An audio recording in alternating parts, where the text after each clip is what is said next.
이번 주일 원로 목사님의 말씀을 통하여서 성도의 가장 이상적인 기준 49대 51, 49대 51, 49의 형통과 성도들은 또 51의 고난 속에서 우리는 또 이렇게 훈련받아야 되고 성장할 수 있다 말씀하셨습니다. 머리로는 알겠는데 우리의 삶의 현장에서 진짜 고난이 찾아왔을 때 참 피하고 싶고 이것들이 내게 오지 않았으면 하는 바람들이 우리 안에 다 있거든요. 진짜 50일의 고난이 우리 가운데 있는 것이 맞다라는 것들을 알겠는데 그렇다 하여서 고난을 우리가 기도하면서 하나님 맞습니다, 고난을 주십시오 라고 기도할 수는 없더라고요. 고난이 내게 안 왔으면 좋겠고 날 피해 갔으면 좋겠고 그런 우리의 실정들을 많이 봅니다. 맞습니다. 우리가 그것들을 가지고 막 바라면서 기도하면서 고난을 주십시오 할 수는 없는 거거든요. 그런데 원로 목사님 그렇게 말씀하셨어요. 피할 수 없다라고 말씀하셨어요. 피할 수 없다. 여러분 많이 힘드시죠? 살아가는 거 많이 힘드십니다. 그런데 힘들어야 힘이 생깁니다. 힘들어야 힘이 생깁니다. 아멘. 힘이 들어야 힘이 생기는데 이 힘이 생기는 거에는 두 가지의 힘이 있을 것 같아요. 첫 번째 힘은 힘이 드는 상황에서 어떻게 내 기질을 발휘해가지고요 잘 넘어갔더니 역시 하나님 없어도 좋은 이야기, 신앙의 이야기들은 할 수 있으나 내 힘으로 잘 넘겨봤더니 그래 하나님 없어도 할 수 있다라는 힘이 있을 수 있고요, 정말로 그 끝까지 갔을 때에 진짜 하나님 살아계시구나, 하나님이 하셨구나 하는 힘, 이 두 가지 힘입니다. 여러분은 지금 어떤 힘들을 키우고 계십니까? 똑같이 힘든 상황에서 여러분은 어떤 힘들을 키우고 계십니까? 신앙 좋은 척, 잘 사는 척 할 수 있지만 끝까지 우리는 하나님을 의지하는 것이 아니라 내 힘과 내 의지들을 더 마련해서 나가는 길 가운데 나가고 계십니까? 정말로 하나님을 의지하면서 끝까지 하나님께 신뢰하며 나가고 계십니까? 오늘 말씀 보면요 우리가 잘 알고 있는 말씀입니다. 아브라함의 이야기이죠. 아들을 바치라, 아들을 바치라. 정말 하나님께 순종하면서 그의 인생을 바쳤어요. 네가 지시할 땅으로 가라, 내가 지시할 땅으로 가라 할 때도 순종하면서 갔고 계속 하나님께서는 그에게 말씀하신 대로 그는 살았습니다. 하나님 이만하면 아들을 또 주셨고 이만하면 이제 좀 평생 행복하게 살고 싶은데 하나님 또 그에게 명령하시는 거예요. 이제 아들을 바치라, 아들을 바치라. 믿는 자에게 고난이 찾아왔습니다. 그러면 우리에게 먼저 드는 생각은 이런 것 같아요. 하나님 내가 뭘 잘못했습니까? 내가 뭘 잘못했길래, 어떻게 살았길래 하나님 나에게 또 이러십니까? 우리 믿는 자들이 하나님께 많은 것들을 이야기하고 기도하고 항변하고 있습니다. 하나님 내가 잘못한 것입니까? 하나님 뜻입니까? 많은 욥이 그랬고 예레미야가 그랬고 하박국이 그랬고 악인의 형통한 것을 내가 못 보겠습니다. 하나님 이렇게 잘 믿었는데 내가 어떻게 이럴 수 있습니까? 하나님 살아계신 건 맞습니까? 하나님 저 사랑하시는 거 맞습니까? 우리는 계속 하나님께 그렇게 질문합니다. 그런데 오늘 아브라함도 그렇지 않겠습니까? 하나님 내 아내에게는 뭐라고 얘기합니까? 아들에게는 뭐라고 하고 데리고 가야 됩니까? 왜 나에게 이런 고통을 주십니까? 많은 질문들 가운데 또 그는 순종하며 길을 떠났습니다. 3일 길을 떠나는데 이제 종들과 함께 아들과 함께 길을 떠났습니다. 그런데 5절 말씀을 보니까 이제 종들에게 이렇게 얘기하는 거예요. 너희들은 나귀와 함께 여기서 기다리라, 나귀와 함께 여기서 기다리라 말을 하더라고요. 말씀 묵상하는데 저 같으면요 모리아산 번제단까지 종들을 다 데려갈 것 같아요.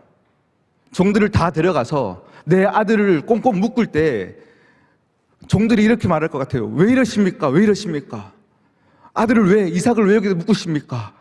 아니다, 하나님 말씀하셨다, 나는 순종해야 된다 하고 막 멋있는 척, 신앙을 지키는 척, 순종하는 척 하지만 종들이 막 말릴 거잖아요. 주인이시여 이러시면 안 됩니다. 그러면 저는 못 이기는 척, 하나님 저는 순종하려고 했으나 종들이 이렇게 말려서 저는 못합니다. 이만하면 순종했죠, 이만하면 순종했죠, 이렇게 얘기하고 싶을 것 같아요. 그런데 오늘 5절에서 너희들은 여기서 기다리라. 그 가는 길이 발걸음이 무거웠을 거예요. 그런데 그는 끝까지 하나님을 신뢰하고 걸어갔어요. 어떠한 가능성, 어떤 여지도 남겨두지 않았어요. 그리고는 아들과 함께 동행하는 겁니다. 7절에서 이삭이 이렇게 얘기하는 거예요. 아버지, 불도 있고 다 나무도 있고 다 있는데 양이 어디 있습니까? 이 질문은 아버지에게 정말로 아픔을 주는 질문이에요. 어디 있습니까? 어디 있습니까? 그때 저 같으면 또 하나님께 막 항변할 것 같습니다. 하나님, 어찌하여 나를 이렇게 하십니까? 왜 이렇게 고난을 주시는 겁니까? 아브라함이 그럼에도 불구하고 이삭을 묶었어요. 우리의 삶의 모든 자리가 그러한 자리입니다. 하나님께 질문하고 하나님께 항변하고 하나님 어떻게 해야 합니까? 어떻게 해야 합니까? 제 인생을 차라리 치십시오. 내 아들을 어떻게 치라 합니까? 이런 이야기들 가운데 아브라함이 계속 순종하면서 나가더라고요. 우리 믿는 자들에게 하나님이 함께 하신다는 것들은 너무 잘 알고 있는 정답이 되어버렸습니다. 그런데 아브라함이 오늘 끝까지 하나님을 순종하면서 나아가서 받은 복이 있어요. 그 복이 뭐냐면 그 끝까지 가봐서야 얻을 수 있는 하나님의 살아계심을 경험하는 거예요. 만약에 그 전까지 종들과 함께 가서 종들이 말리는 것 안에서 못 이기는 척 왔다면 그의 기질을 발휘해서 힘이 들고 힘이 생겼는데 나는 끝까지 신앙 좋은 척 해봤지만 내 힘을 의지해서 살아가서 모든 위기들을 모면하는 것들을 경험하면서 결국은 내 힘을 의지하고 그렇게 살아가는 자의 결국은 신앙 이야기를 하지만 자기 의에 가득 찬 신앙이죠. 내가 끝까지 가봤다. 이삭을 데리고 갔다. 그런데 종들이 말려서 어쩔 수 없었다. 그런데 아브라함은 끝까지 하나님을 순종하고 갔어요. 그 자에게 받는 복은 진짜 하나님의 살아계심이에요. 아브라함아, 아브라함아, 거기서 멈춰라. 하나님이 오히려 지금 두려워하고 계시는 거예요. 네가 정말 칠까 두렵다라는 건 거죠. 내가 너의 마음을 알았다. 이제 내가 준비하겠다. 내가 준비하겠다.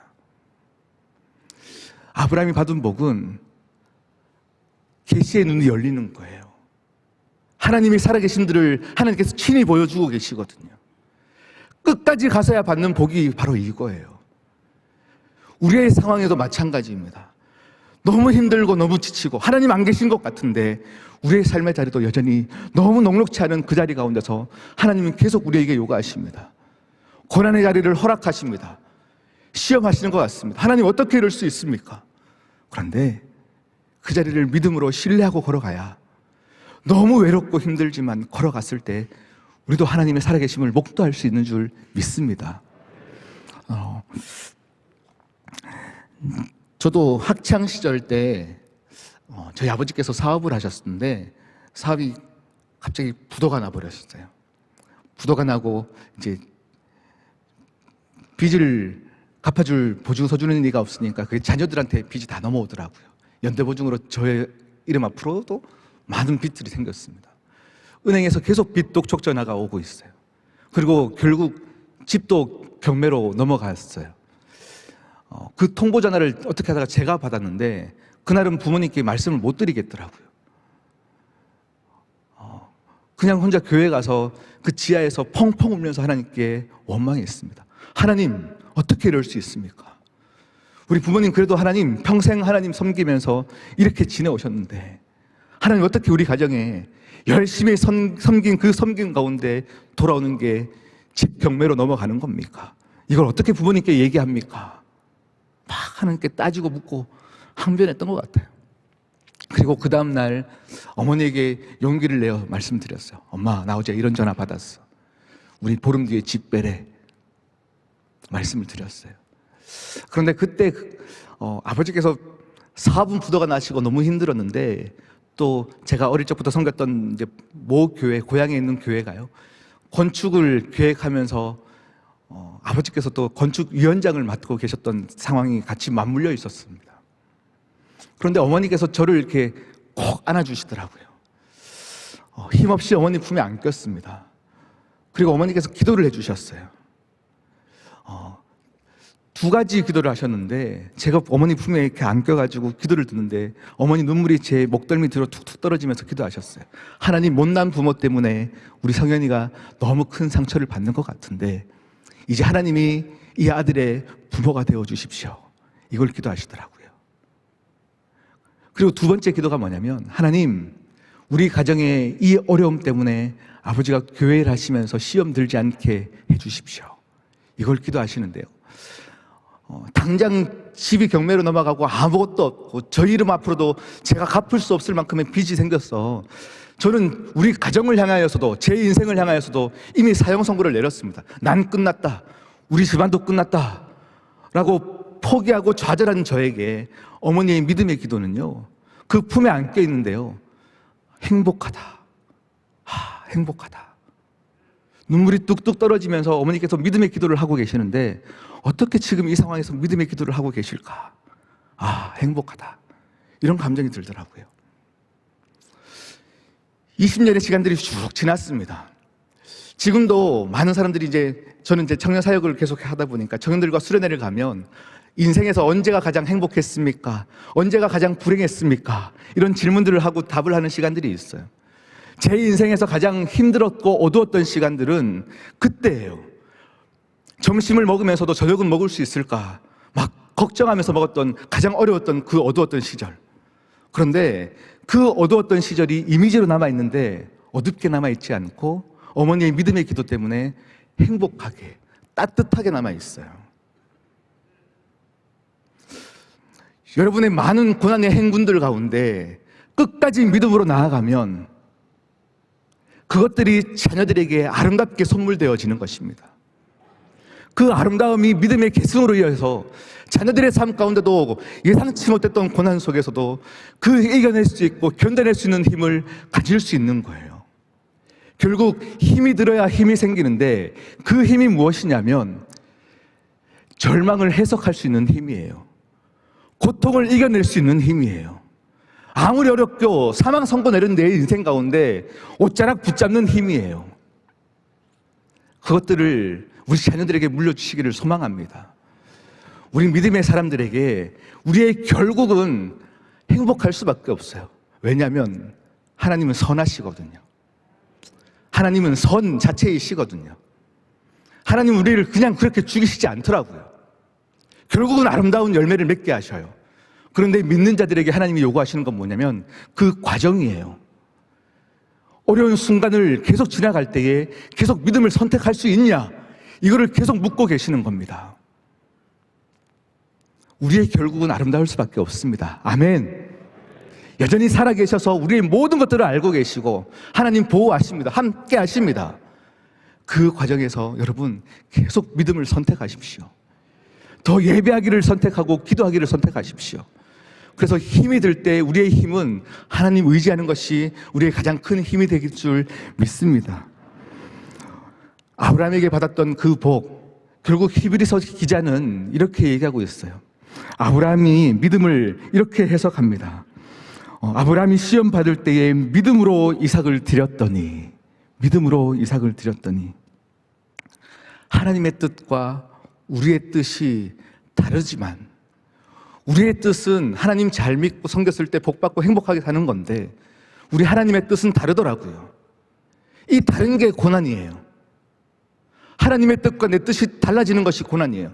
하나님, 내가 생각할 때는 이래야 되는데 어떻게 다른 것을 주십니까? 이것이 인간에겐 고난이고 고통인데, 그때도 불구하고 하나님은 선하시다 인정하는 것이 믿음입니다. 그 믿음으로 계속 나가십시오. 그래서 히브리서 기자는 이렇게 더 이야기합니다.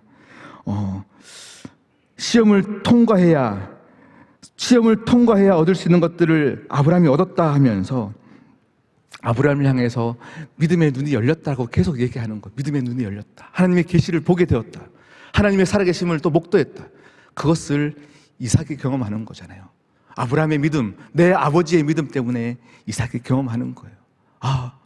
나는 그냥 아버지 따라왔을 뿐인데 진짜 하나님이 여호와 이레를 경험하게 하시는구나. 우리의 모든 과정 가운데 끝까지 가야만, 모리아 산에 올라가야만 그 수풀에 걸려있는 숫양을 만날 수 있습니다. 끝까지 올라가 봐야만 여호와 이레를 경험할 수 있습니다. 중간에서 포기하지 마시고, 중간에서 여러분의 힘으로 바뀌지 마시고 끝까지 믿음으로 나아가는 저와 여러분 되기를 축복합니다. 우리의 교회 모토이잖아요. 오직 주님, 오직 주님. 그리고 주님의 옷자락 붙잡는 이 이야기는 지금 이 시대를 살아가는 능력입니다. 아무리 힘들고 과학의 문명이 발달했다 할지라도 우리가 끝까지 붙잡는 거는 그냥 여호와 그 주님의 옷자락 붙잡는 힘, 그것만으로도 여전히 살 수 있다 아니겠습니까? 오늘 하루도 여러분의 삶에 많은 해석되어지지 않는 부분 속에서도 기도하십시오. 주님의 옷자락 붙잡는 놀라운 능력 가운데서 나아가십시오. 하나님이 친히 저와 여러분의 길들을 열어주시고 귀한 복들로 채워가실 줄 믿습니다.